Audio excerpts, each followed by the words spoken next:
नमस्कार दोस्तों।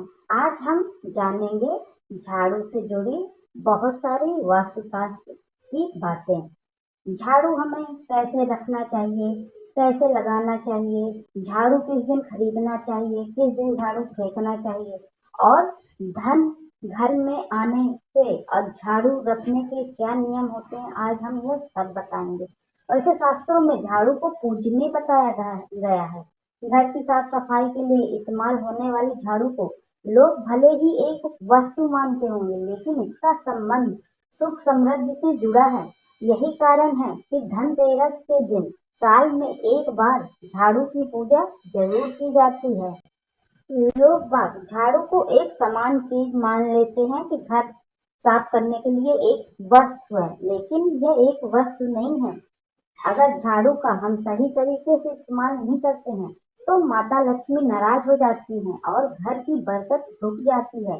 दरिद्र मोचन यानी झाड़ू झाड़ू ही घर के दरिद्रता यानी कूड़े को बाहर निकालती है और शास्त्रों में इसके इस्तेमाल की विधि बताई गई है। झाड़ू ज्यादातर घास, फाइबर या सीक की बनी होती है।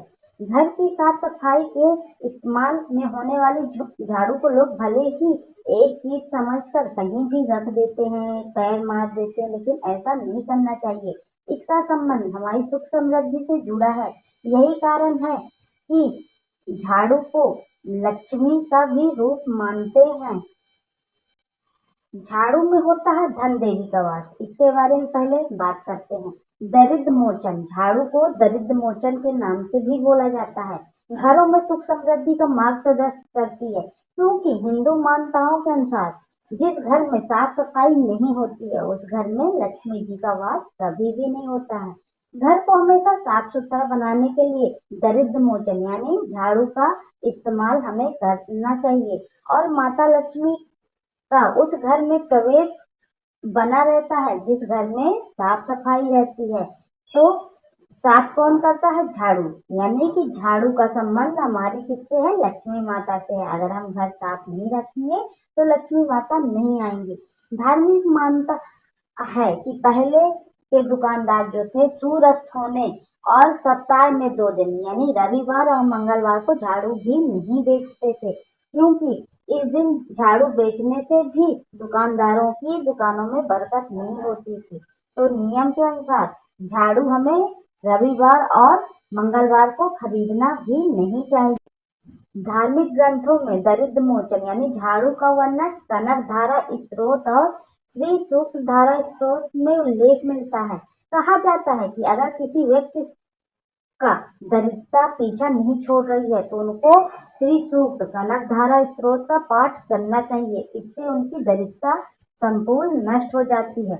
ज्योतिष शास्त्र के अनुसार घर की सुख समृद्धि का मार्ग झाड़ू से भी जुड़ा है। झाड़ू का संबंध धन की देवी माँ लक्ष्मी से है। ऐसा माना जाता है जिस घर में साफ सफाई नहीं होती उस घर में माँ लक्ष्मी का वास नहीं होता है।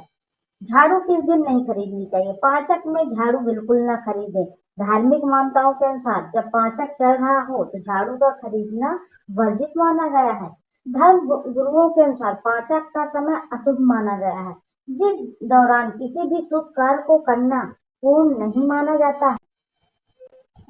उस दिन झाड़ू हमें नहीं खरीदना चाहिए। झाड़ू हमेशा अच्छे दिन और शुभ मुहूर्त में ही खरीदना चाहिए। झाड़ू के नियम। वास्तु के अनुसार झाड़ू को घरों के उत्तर पश्चिम या पश्चिम कोने में ही रखना चाहिए। ध्यान रखें कि घर के ईशान कोण या दक्षिण पूर्व दिशा में झाड़ू को कभी भी न रखें। पाचक में झाड़ू बिल्कुल न खरीदें। सूर्य ढलने के बाद यानी सूर्य अस्त होने के बाद रात के वक्त हमें झाड़ू कभी नहीं खरीदना चाहिए। झाड़ू के इस्तेमाल के बाद उसे फेंक कर न रखें, उसे अच्छे से छुपा कर रखें जिससे हमारी नजर न पड़े। झाड़ू लगाते समय उसे पटके नहीं।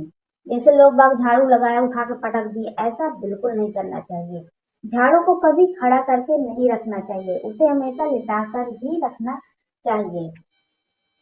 झाड़ू को पैर न मारें। यदि अनजाने में पैर लग जाए तो उसका पैर छू लें, क्षमा मांग लें, क्योंकि झाड़ू लक्ष्मी जी का रूप माना जाता है।